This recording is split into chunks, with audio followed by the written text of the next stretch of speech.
Stats SA's Pali Lehohla is hopeful that residents of Silvertown Informal Settlement in Port Elizabeth will still be counted during the mopping up period.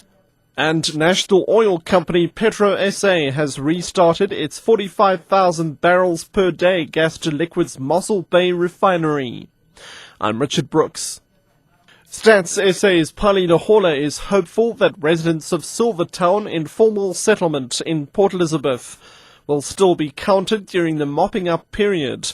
Residents refused to be counted yesterday until basic services like housing, electricity, water and sanitation were provided by the municipality.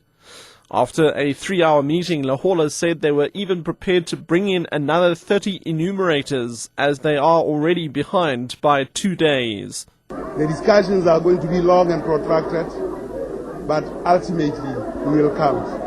I'm quite optimistic that having seen them, how they have advocated, how they have come at us, I'm sure we'll be able to count. We have reached a level of consensus by yesterday that we actually start counting, but some members of community have not arrived at that consensus.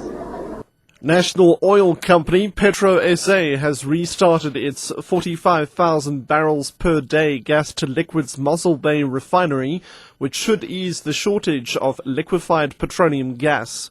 There has been a shortage of the product recently due to planned and unplanned shutdowns at 4 of the country's 6 refineries. Spokesperson Thabo Mabaso says Petro SA started operating about a week ago.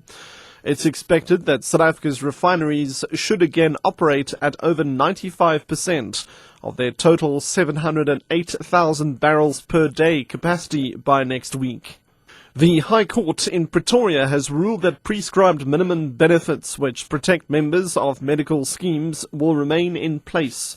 CEO of the Council for Medical Schemes, Monwabisi Khancho, says they are delighted by the judgment. The ruling came as a result of the Board of Healthcare Funders challenging Regulation 8 of the Medical Schemes Act and asking the court to pronounce on it.